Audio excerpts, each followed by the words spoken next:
What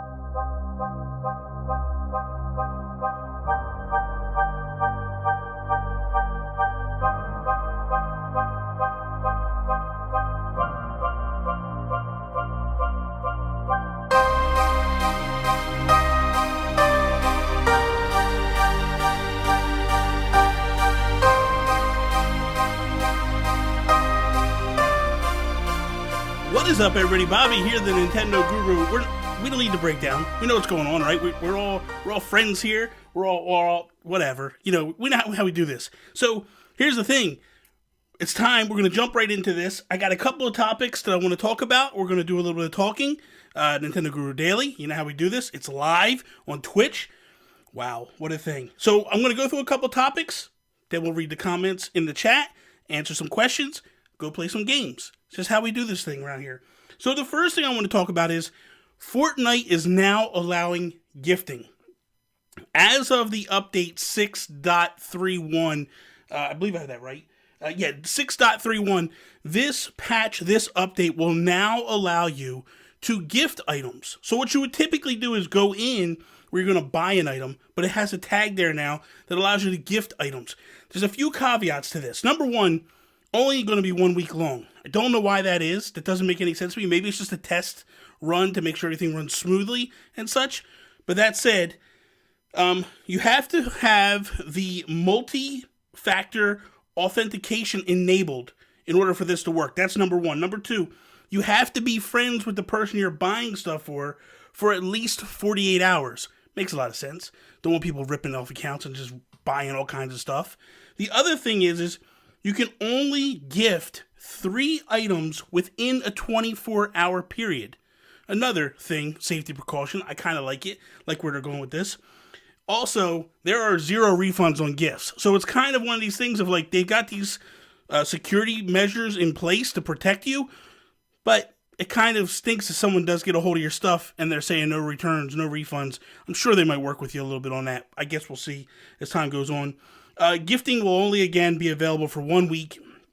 Not really sure why that is. Here's another thing that kind of blew me away in the Fortnite world.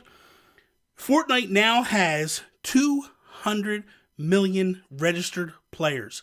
That is mind-blowing. And here's why it's mind-blowing. Because it's up 60% since June. So here we are back in June, and people were basically calling for the demise of Fortnite. They were saying it's done, it's over, it's lights out. The numbers are dipping, the money's dipping, everything's falling apart, and here we are, and it's going up. It's doing better. It's basically, to me, what it feels like to me is a lot of people aren't really truly fans of Fortnite. And they're looking for the demise that happens. Very similar to like when Call of Duty was exploding. And every year it was like, is this the final year of Call of Duty? Is this the final year of Call of Duty? And it's like, it's not going to happen. Calm down. Eventually it'll happen, but not right now. Second thing, real quick, I just want to touch on this. Not a big issue, not a big story. Mario Tennis Aces is getting another update, couple DLC characters. PD Piranha, I guess they're going to put Piranha Plant in, in Smash. So they're going to add him to Mario Aces as well. Although I'm thinking this is the big Piranha Plant, the big PD Piranha Plant, which it's cool. It's cool. The other thing is Shy Guy. And I'm like, really, do we want Shy Guy as a character? Like, he's got to be kind of slow, It's not somebody I want to have as a character. I'll pass, Nintendo, on the Shy Guy stuff. So, whatever. The final thing I wanted to do is I saw this list and I thought it was intriguing.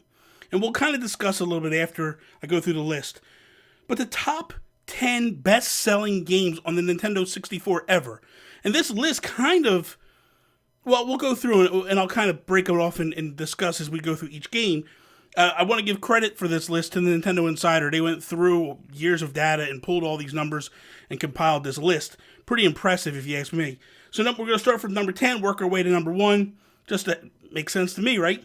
Number 10, Star Wars Shadow of the Empire. So I remember when the N64 came out, this was a big get for Nintendo. The main reason why it just felt like when the N64 launched, there wasn't a lot of games on it. So when we got this game, number 1, it was like, oh my god, here's a Star Wars game. Totally different from any Star Wars game we'd ever played at that point. Like, we had never played Star Wars games that were part of the Star Wars universe, but like away from like doing things like this. So this was, to me, one of the first times this was happening. It was exciting news, and it was exciting to play this game at that time. Number 9, Diddy Kong Racing. Man, this game came out of nowhere. It's one of those games that people still talk about today, that they wish it would come back and it would get a sequel and all that stuff. Just pretty impressive, that this game is on the top 10 list. Number 8, Smash Brothers. It's a pretty high up on that list, for a debut game. Number 8 all time. Now, here's the thing. We know that Smash all time, this is the first foray into a Smash game. People really didn't know much about it. So, and we know that Smash is a big seller, obviously, for consoles. It pushes consoles a lot of times. So this was no-brainer, really. Number 7, Star Fox 64. To me, my favorite Star Fox game of them all. I know that might not be a fan favorite to a lot of people. I know there's some other games that people really like, but this game to me was the one that basically set Star Fox in motion to be in a great game. And then we get Star Fox Zero. Donkey Kong Country 64 comes in at number 6. The game sold well. I'm not really sure if the game sold well because the game was a great game, or if it was because of the expansion pack that they gave you for free. It was one of these games that Nintendo did the pack in, like Star Fox 64 with the Rumble pack. First time we ever got Rumble in a game was in Star Fox 64, and the controller rumbled. That was another reason why the game was awesome, but that's neither here nor there. But the same thing goes with Donkey Kong. Was the expansion pack came out, and it launched with it bundled. Me personally, I bought the game. I was a fan of Donkey Kong Country on the other consoles, and I thought, hey, Rare's doing this game. We're going to get the expansion pack. It's a go. Let's go. And then I was just like, my God, after a million bananas, I was tired. And then I see a blue banana, and I'm like, oh my God, I got to get this other character so I can go get the blue banana. Because I got Donkey Kong. And Donkey Kong collects yellow bananas. And no. Number 5, Pokemon Stadium. The one foray into Pokemon World that happens here. Another big one was Pokemon Snap, but it's not on this list. Number 4, Zelda Ocarina of Time. One of the best Zelda games ever. It goes down in history. It's always in the talks. People always argue that this is one of the best ones. It was the game that I loved on the N64. One of my favorite games on the N64. Just because it was giving me a lot of that, what I fell in love with Mario 64, and then we just pushed a little further and was like, hey, everything we learned from Mario, we're going to throw over here in Zelda. That's what they always do, except for this time around. They were like, hey, Breath of the Wild is going to lead the way, and then this Odyssey game is going to try to come in and try to steal the thunder. Didn't happen. Not going to happen. Number 3, Mario Kart 64. Dude, this is the game. This is probably, to me, one of the best Mario games ever. Mario Kart games. Love Mario Kart 8. Big fan of this one. Double Dash. I know you guys love Double Dash. I know you love you some Double Dash. It's not that good. The whole... Stop. No, it's not that good. But this game is like really, really good. Love this game. Number 2 surprised me when I saw the list. Didn't think this game came in at number 2. GoldenEye, which is a fantastic game. One of the first games that was first-person shooter multiplayer. You basically, you and your 4 buddies get together on one little tiny TV, and you try to split it up so you don't see where each other are going. I don't know. People did it. Apparently Sean Capri did it. I don't understand how. This is the first game that made me nauseous. This is the game that made me realize I cannot play first-person shooters. I got so sick playing GoldenEye. Like, literally, I can't even speak. That's how sick I got. Literally got so sick I had to go lay down for hours. Because I was just, the room was spinning, and I was like, I'm going to get sick. Time out. Can't do it. Number 1, is it a surprise to anybody? Mario 64. Just took the top crown on the N64. That console was built with that game, and the controller was built for that game. So it's no surprise to me. But here's some things that when I looked at this list, I said to myself, this is kind of telling. So number 1, a huge vacant thing from the top 10 list, Banjo-Kazooie. Everybody is clamoring, myself included. Banjo's got to be on the N64 Classic. Banjo has to be in Smash. Banjo has to do this. I think we all need to shut up because it's obvious that Banjo wasn't a top game on the N64. It was a top game, not a top selling game. As far as money goes, didn't earn. Where we go. And let's be honest. I think Nintendo goes maybe 15 games tops on the N64 Classic whenever they launch it. They're not working on it. Okay, whatever. Okay, patents. The other thing too is Majora's Mask, which is always arguably the most favorite Zelda game in all the land in all time. This game is not on the list, and that shocked me. Really shocked me. I thought it would be somewhere here, and it's not. It's nowhere to be found. Now, here's the other thing. There's only 3 rare games on the top 10 list. So for me, if I'm Nintendo, I look at this list, right, and I go, first things first, if I do an N64 Classic, I'm going to gun for these 10 games. Now, Star Wars Shadow of the Empire, it's probably gone. You're probably not going to get that game. Probably never going to happen. Now you have Diddy Kong Racing, which I'm not sure, does Nintendo own that? Or does Rare own that? And Rare made the game, but it's Nintendo's IP and all that. Can Nintendo swipe that and pull that back? Now, I know that it's been on other consoles. I believe it was on the Game Boy Advance.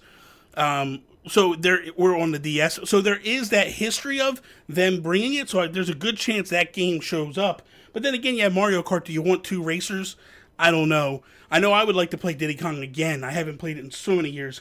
Donkey Kong Country 64 is another rare game. But again, Nintendo owns the IP. That game was on the Wii U, if I'm not mistaken, in the Virtual Console. So I don't believe it's a difficult thing for Nintendo to grasp, get a hold, and go. So we'll see. The last game is GoldenEye. Now that's one it's tied up in a couple of things. It's tied up in a license with the movie studio and the owners of GoldenEye and James Bond, as well as Rare. So how does this become a thing? I don't think it does. So now you have 4 games that are going off the list that you're never going to get, and now you build off of that. But I feel like anything else that's not here, you add. Like I would throw Pokemon Snap in here. I would throw Majora's Mask. That picks up 2 of your games that you've lost, essentially. So that's the way I would go. I don't know. What do you guys think? Let me know in the comments of the chat, in the comments down below. Like, what do you think? Right now, we're going to jump into the chat, see what everybody thinks, and let's see where we're at here. So, okay. Sean Capri, yeah, we're live. We're live. Link is here. Hey, Link, what is up? Lloyd, how you doing? Don't see much going on. Watching with the whole family. Hello, Sean, Chelsea, Link, Ellie. Hey, Ellie don't know what I'm saying. Ellie's like, whatever. Ellie's like, yeah. Ted, how you doing, Ted? Good to see you. Lloyd, yes. GoldenEye, number 1. There you go. Shadows of the Empire, Ted, yes. Shadows of the Empire was an awesome, awesome game.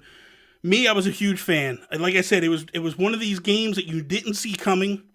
It's one of these games that were built in the Star Wars lore, but it was away and all. You were a bounty hunter, so a lot of people were like, "Oh my god, this is the closest we're gonna get to like Boba Fett or you know that type of stuff." And he was like really Han Solo-esque, the character. So that was always a lot of fun. Sean Capri never played Diddy Kong or Donkey Kong 64. You're not missing much. Not gonna lie, you're not missing much at all. Not a fan of that one at all. Let's see. Oh, Brendan Myers, he said he loved GoldenEye, but he had to wait till his parents were asleep in order to play because it was a shooter and he wasn't allowed to play shooters. That kind of stinks. Majora's Mask. Would they do both Ocarina of Time and Majora's Mask? I don't think they really have a choice. Seriously, dude. I think they're in a situation where they don't have a huge library on the N64. There's a lot of games that are lacking. Now, a couple weeks ago, I had Super Nintendo Dad, Chris, on, and we were discussing some things. And the one thing that he said to me that piqued my interest, if you remember what they did with the SNES Classic, that is the proper way to say it. SNES, no. SNES Classic, there you go. All day, every day. All day, every day. So the main thing with the when you look at this, right, the one thing that I thought was interesting that he said that they did with the SNES Classic that they might potentially do with the N64 Classic is there was a demo for Mother 3. It would be awesome if Nintendo was like, hey, here you go. We're going to throw this demo in. Check it out. Play it. Enjoy it. And all that stuff. Like, this is what the game was supposed to be before it all fell off the rails and they yanked it away and they said, later, we're going to put it on the Game Boy Advance. So for me, that would be pretty awesome. Link's Awakening should not be on every classic Rybo. That's not a thing. Bobby, do you plan on getting a GameCube controller? I do not. I am not a huge have-to-have fan of the GameCube controllers. I think it's a nice controller, but it's not my be-all, end-all. I prefer this controller the best. I mean, if we're being honest, the Xbox controller is probably damn near the best controller there is in gaming. This one being the second best. If the Xbox controller had their proper BA buttons, it'd be the best controller ever. But it's not. You know, they kind of messed that all up. And I do kind of like, but I like Nintendo's D-pad better than Xbox D-pad. So that's a thing. You know, whatever. Brandon Myers, the Donkey Kong rap was awesome. Was it though? Was it? I don't know. And Rybo saying we can no longer be friends. So thank you guys for joining me for today's Nintendo Guru Daily Live. I hope you enjoyed it. If you did, wherever you are, slap the likes. If there's like buttons, share it with your friends and all that stuff. Also, if you want to listen to the audio version, go over to iTunes. We are now on iTunes. We will be on Google Play very soon, so thank you very much for that. Please, if you're not following me, please hit the follow button, slap the subscribe button, all that good stuff. We're going to take a quick break, like not even 2 minutes. I'm just going to set some things up. Go play some more Splatoon 2 like we did last night, and then we're just going to keep going. So